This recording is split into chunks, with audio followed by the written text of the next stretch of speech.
Good morning, Dr. Quao, and thank you very much for joining us on the morning show. Good morning, and thank you for having me. Thank you very much indeed. Well, let's start with Zimbabwe, your home country. The election there, the president, 80 years old, has been declared the winner. Now, the major opposition party, the CCC, is saying that that election was fraudulent. Now, what options are really available? What next for Zimbabwe?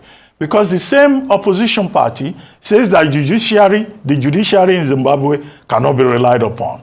So, who is going to enforce the fresh elections that they are asking for?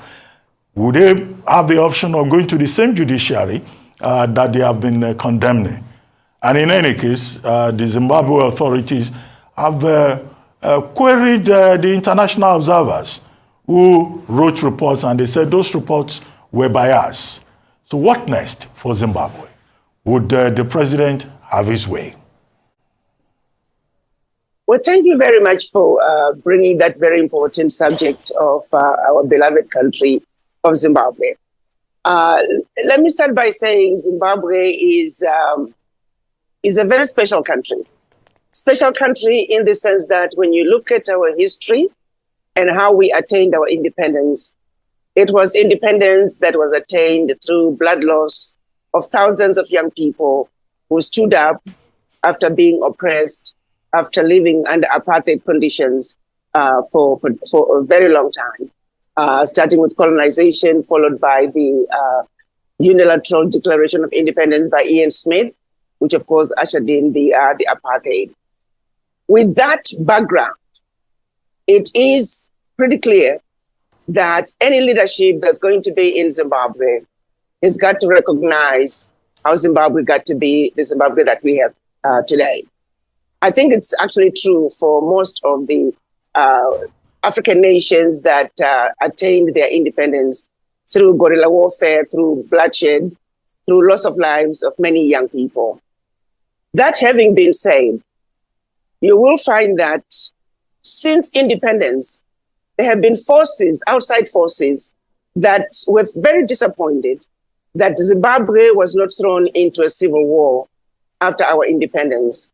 You saw the coming together of President Mugabe and then Vice President Joshua Nkomo.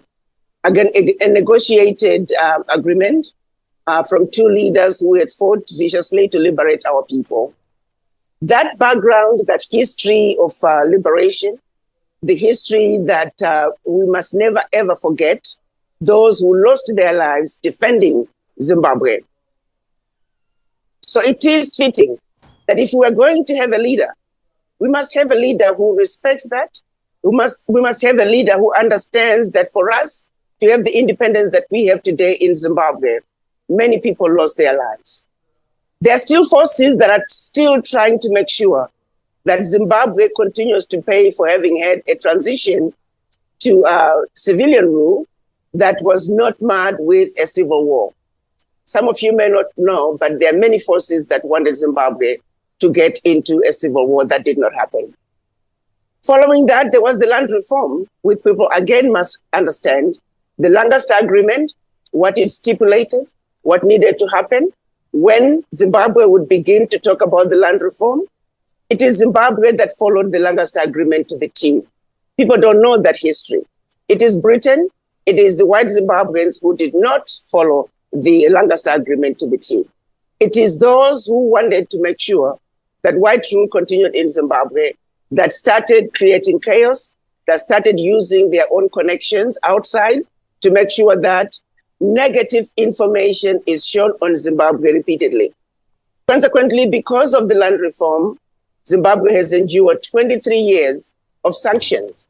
And in spite of all that, sanctions that everybody has said are unfounded, sanctions that everybody has said they are illegal, but nonetheless, the sanctions continue because those with outside connections continue to exert pressure and spew out negative information about the country. With that in mind, when you look at if we are going to have an opposition, former president, Vice President Shanghai after having gone through some contentious periods with President Mugabe, they eventually had gotten to where they had a common understanding. A common understanding, for example, that when Vice President Changrai was getting married, his reception was being hosted by President Mugabe. That's the sort of Zimbabwe we want to see, where leadership understands that, yes, we may fight, yes, we may have our disagreements, but at the end of the day, we must ultimately look at what is ultimately best for the people. We don't want leadership that's going to be used by outside forces as instruments of our own self-destruction. I'm leading this to say, during my tenure as the African Union ambassador to the United States, I was quite disappointed by members of the then MDC, and that included Chamisa, the current president of CCC, which is a new party, when they were coming to the United States to lobby for sanctions against Zimbabwe to continue. That to me was quite disturbing, understanding what sanctions were doing to the average person on the street. Why then would anyone who wants to lead the people of Zimbabwe, why then would anyone who claims to love the people of Zimbabwe then come to Washington and lobby for sanctions against Zimbabwe to continue? I think it was at that point that the opposition of Zimbabwe lost me. I just could not understand it. And that sentiment continues. You hear comments from some of them claiming that the Westerners are going to help us, that we needed to bring Westerners in order to improve the economy. They fail to understand that the economy is where it is today because of the same Western countries that are not pleased to see Zimbabwe moving forward. The same Western forces that are more interested in our natural resources, the same Western forces that are doing the same in many other countries. What I would like our African electorates to understand, that you can analyze any African country. It doesn't matter how good a government is. The outsiders, particularly the Western countries, will always support the opposition. Wherein lies the problem, because now we are being used as instruments of our own self-destruction. Our people should stop and pay attention to what is really going on. That is my problem with what is happening in Zimbabwe. Some in the opposition are heavily funded and supported by outside forces. So needless to say, their judgment is flawed. Their judgment is not based on what is ultimately best for the people of Zimbabwe. For me, the opposition lobbying for sanctions to continue against Zimbabwe, that was the red line that they crossed for me, and that's when they lost me as a Zimbabwean. And so the opposition, I feel they need to understand our history, and they need to understand that they cannot be supported by outside forces, and that they should resist the temptation to be used as instrument of our own self-destruction. We have our elders. I understand President Kikwete is leading a team that's going to be going to Zimbabwe. There are processes that we can follow. There are V11 forms that are available. They are free to review them.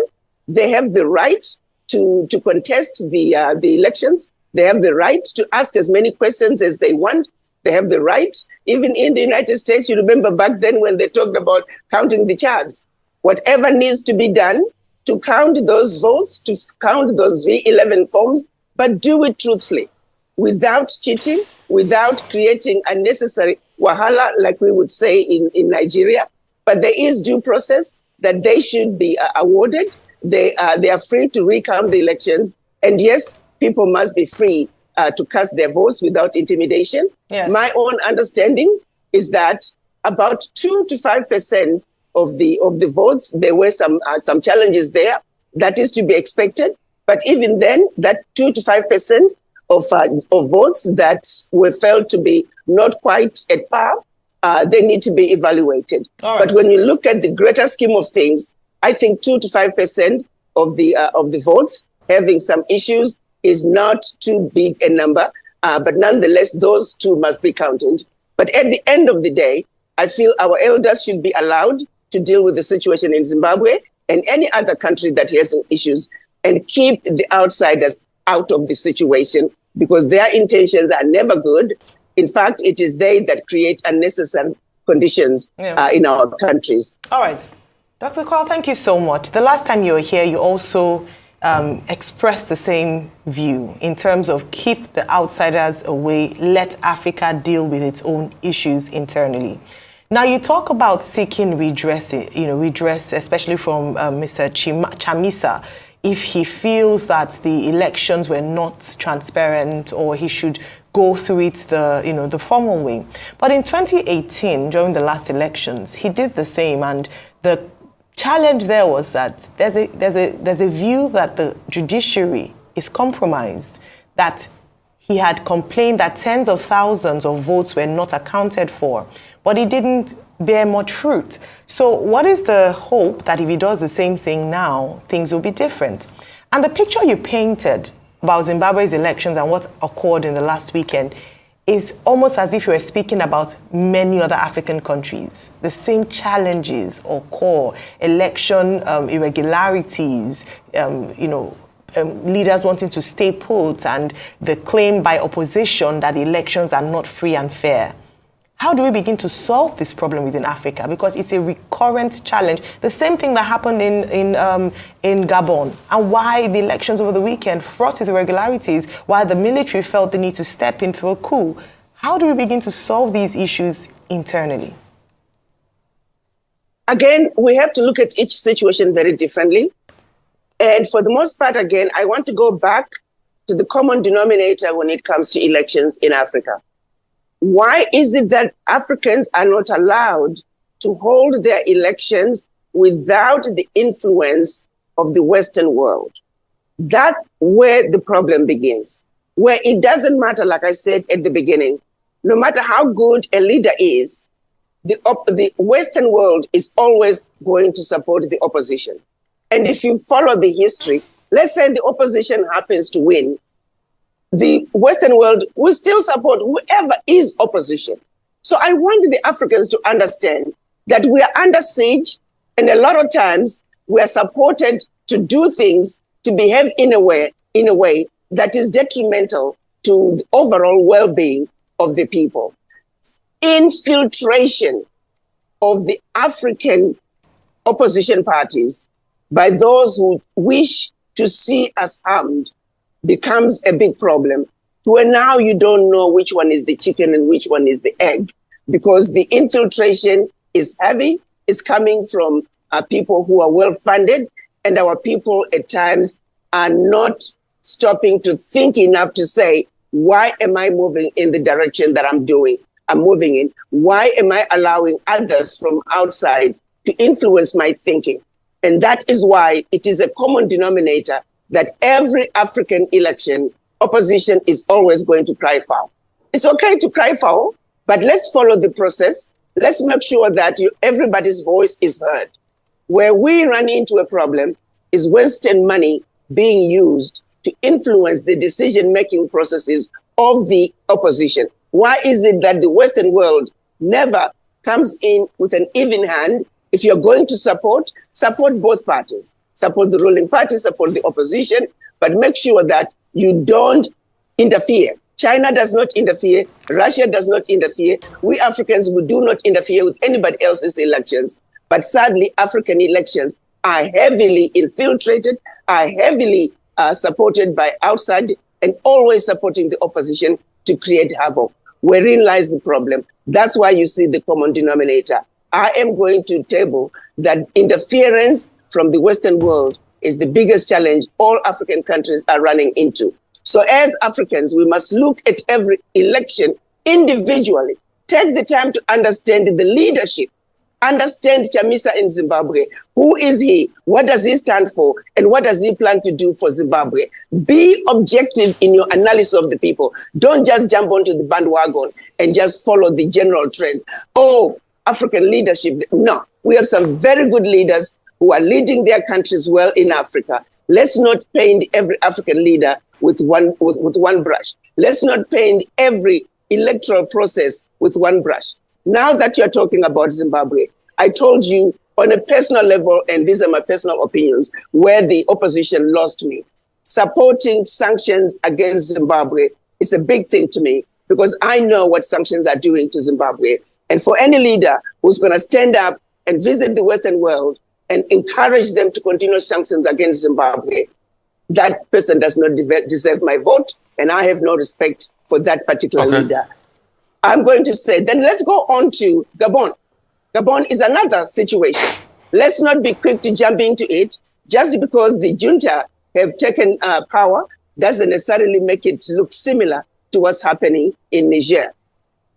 When we look at what's happening in Gabon, and again, that's my personal assessment, this is a coup that's taking place soon after the elections.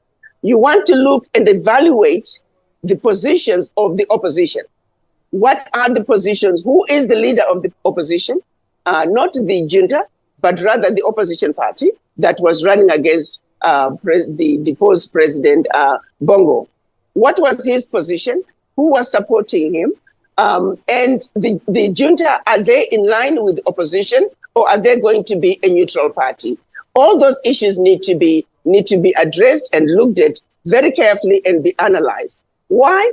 At the same time, we're still running into the invisible hand that is always at play when it comes to African elections, which makes it very difficult for the African electorate to be able to say what is true, what is fact, what is real, and where are the lies, and where is the truth in the middle of all that. But if we are aware that there are outside forces that are constantly trying to topple us, create chaos, and keep us forever chasing our tails, it'll be easier for us to then say, you know, the situation in Gabon, let's step back for a little bit. Let's understand, how do we know that France, realizing that the sentiment that's coming out of Niger, maybe they're re-strategizing. Is it possible that they could have been supporting both the government as well as the opposition? And then now the junta could get mixed up in all that? I really think the situation in Gabon is still fresh, is still fluid. We need to take some time to really understand it and unbundle it and understand who is who, what do they stand for. But above all, let's make sure that the people who are coming to power, they are not being used as instruments of our own self-destruction. So let's take some time and analyze the situation in Gabon truthfully and make sure that we, at the end of the day, we have an African solution to African problems. Once again, I'm calling on our elders to regroup, to come to Gabon and talk to our children, talk to our leaders, so they really understand the issues. Let's look at President Bongo. Let's look at the military leader. Let's look at the opposition. Let's understand all the functions. And so it is important that we understand what is really going on. For now, everybody step back, take a look at what's going on. Let's understand it before we run into rash judgment. Okay, Mama Africa. We'll take a quick break. We'll come back. We'll talk some more with Mama Africa. We'll be right back.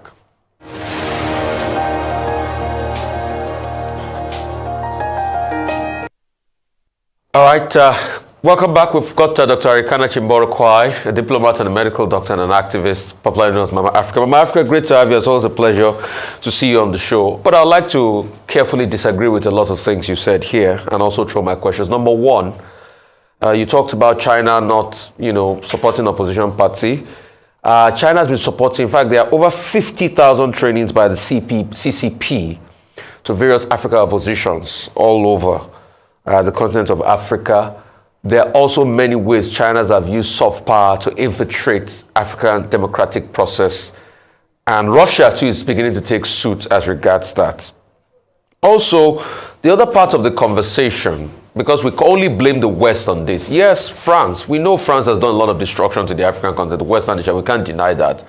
We cannot deny the likes of what Foucault did, the destructive effect of the likes of Foucault on the African continent. But is it only the Western nations or other people that are coming to benefit from Africa like China that are doing this? And you kept on saying, yes, the likes of Nelson Chamisa shouldn't go abroad and seek, support from opposition, that they should look inward, they should file their case. Ayo pointed it out that Nelson Chamisa filed this case the last time, but nothing happened. So you're also saying that there are some African leaders doing well. Is it what are you saying? Are you saying, that the likes of Menagagwa are good leaders? Did you see the corruption case and corruption investigation documentary Al Jazeera Network released, a 5-part series of how there were transactions around the president and dealing in gold at the expense of Zimbabwean people, the massive corruption case. So is it that Mnangagwa is a good leader with all of that? Let me start with the last example that you have given. Again, I would appreciate it if journalists, you all could take time to really understand the facts on the ground. When it comes to the gold mafia, no one in Zimbabwe was disadvantaged. Everybody that is a miner, starting from the artisanal miners to commercial mining, everybody, no one was disadvantaged.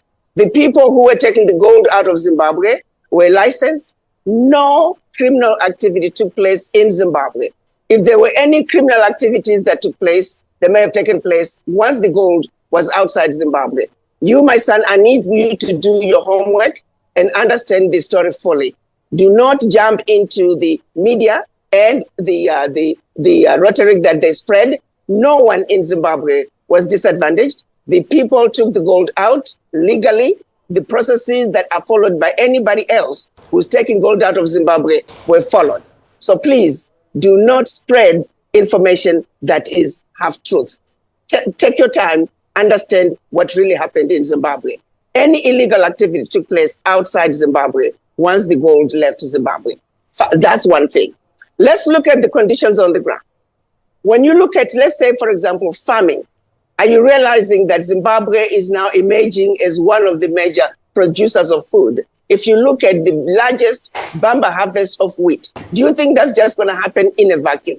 Have you taken the time to really go to Zimbabwe and see the developments that are taking place? Look at the new airport. Look at the highways that are being built. Look at the entry points, the entry points that are being built.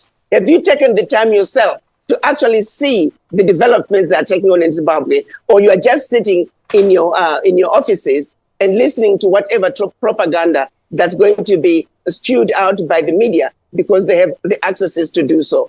I would hope that you journalists, you are the ones who have failed us on many occasions by not taking the time to really dig deep and get your history and understand what's going on in Africa before you start just picking up from the Western media. You are quite wrong. I know I have spent quite a bit of time now in Zimbabwe. Having lived outside the country and going back to Zimbabwe, I'm amazed at the visible changes that I see myself. When I hear of these election violence, I've not seen them. I remember one of the elections, I was sitting in my living room in Zimbabwe, and there was all this chaos going on, black people supposedly looting and stealing from white people. And I later found out that it was farmers in some remote part of Zimbabwe that had staged that situation to get their own employees to start acting like they were stealing refrigerators, to steal a refrigerator and take it to a shack. They were pushing cars, stealing cars by pushing them. So then CNN was there faster than any local media could show up. That was back in the 90s. All staged. I'm sitting in my living room in Zimbabwe and wondering which Zimbabwe is this that CNN is talking about. So you journalists, please, I ask you to take the time. Before you start reporting, get your facts straight. Okay. The gold mafia, Mama no Africa, Zimbabwean can tell you. Yes. Mama Africa, so as a journalist, yes, we'll do our jobs and we'll put the facts to you. Mama Africa, please tell us more about the story of this Zimbabwean top ambassador, Hubert Angel, the pastor that was going around brokering deals on behalf of the president. It was a 5-pack series. And concerning not getting our facts right, the facts are out there as regards the matter, what was happened. Those conversations were taped. There are video evidence of Hubert Angel bragging about the access he had to the president and the president's wife and the president's family and how they were moving cash around and the church he ran. There were many other people in that video. So are you saying now that Mnangagwa is the best leader for your country because, you are seeing developments and all of that? Is that what you're saying? And the opposition should be shut down? Tell us more about this Hubert Angel. Ma. Absolutely. Yes, absolutely. Very good question. How often do you see people just name dropping constantly? That pastor, that was all bravado. And he will tell you that if he used to tell you the truth. That pastor, it was all bravado. Somebody who is just using a position that he has been given and he's just pushing name dropping. Now, if there were some other things that may happen from time to time, but clearly the pastor was just a loudmouth pastor who was probably not very well versed in diplomacy, and he was name dropping. Now, if there were some other issues, how he can say, I'll take money and just, who is carrying $2 billion? I mean, can you tell me, can you actually carry $2 billion in a duffel bag? And that's exactly what he said. I can put $2 billion in a duffel bag and I throw it into the diplomatic bag and nobody's going to touch it. Is that realistic? Does that even make sense? Okay, so Dr. please, Quao. let's also read between the lines. I'm simply saying, Dr. Quao, I have more other people tied up around that deal that can I read out to you based on the research. So, but I will yield the floor to other people as regards that corruption research. And also, I'm sure you know that journalists were arrested for ever even talking about the case in the local media, and they were completely barred and hassled and muscled. So a man, Emerson Menegagwa, that muscles and attacks the journalists for reporting any case where there's no press freedom, does that make him also a good leader? Those are the questions. But I yield the floor, Dr. Quao. Okay. Mama Africa, I respect you, Mama. Yes. I yield the floor. Yes. Well, yeah, let's go back. As someone from Zimbabwe. I also... Excuse me. You wanted to say something? No, I was simply saying, you also need to understand that we run into situations with journalists who come into African countries, particularly where there are areas of concern with their own agenda, and are not going to be looking for a balanced evaluation and assessment of the situation. At what point do we continue to allow journalists who are intentionally coming in with a specific agenda to destabilize the country and report negative, false information? We need to be able to define between the two: journalists who are coming to report the truth and journalists who are coming in to lie. Wherein lies our problem. It's a constant denominator when it comes to African politics. We never get to know the truth because some of our journalists are compromised. Yes, we have some very good journalists, but in the middle of them, there are some that are compromised and they are on the payrolls of foreign nationals. That also is a serious problem that we must address. Dr. Quao, I concede the point that, well, as someone from Zimbabwe, you have your own choice in the matter. You know, you may well have your sympathies with ZANU-PF and not with the CCC. However, my concern... No, let me say this. Try not to categorize me, sir. I am as factual as I need to be. I refuse to be pigeonholed into an agenda. I make my own assessment. I've told you where I drew the line when I felt, with proof, saw the people myself coming to lobby for sanctions against Zimbabwe. That's when I had issues, and that's where CCC, back then as MDC, lost me. Okay. That for me was a red line that I was not willing to cross. Okay, but what I intend to interrogate is your point that, look, the opposition in Africa often works or, we seem to be influenced by outside interests. It's a conspiracy theory, which, may not really succeed if it is broken down country by country. But what I really wanted to talk about is the Francophone, what someone has described as the Francophone spring. We have seen coups, military interventions now in Mali, in Burkina Faso, in Niger, and now in Gabon. Now, but the difference in Gabon is that the coup makers and the people of Gabon who are jubilating, they have not condemned France. France has been condemned in Mali, in Burkina Faso, in Niger, but in Gabon, nobody is condemning France. In fact, France, through the foreign minister, has condemned the coup. So what makes the Gabon case different? Because there, nobody can establish outside influence. Again, you are making a comment, a statement that nobody can establish outside influence. I'm saying, pause before you make such a firm blanket statement. We don't know if France is involved. And I need you to be clear about that. We do not know if France is involved. So we need to take time. This situation is too fresh. It is too fluid. It's premature for us to make a statement to say France is not involved. I have reservations when it comes to that. France is very conniving. Do not underestimate the games that France can play. We have France right now that is responsible with other countries, of course, for the terrorist activities, the Boko Haram, the ISIS, the Al-Qaeda. So at night, they are supporting the terrorists. During the day, they are working with the government. They are occupying those countries in the name of fighting terrorism, the terrorism that they created. So please, let's not forget, I am not ready to say France is not involved. France is very conniving. It will be foolish of us to think that France is not involved at this time. I'm saying let's take some time, push back. Let's continue to listen to the generals. Yes, I did listen to the speech of the general. Yes, I did notice that they said nothing about France. They said nothing about neo-colonization. They said nothing about imperialism. Let's wait and see exactly the direction in which the generals are taking us. But I would hold off claiming that France is not involved. I would hold off on that because I don't trust France. They're very conniving.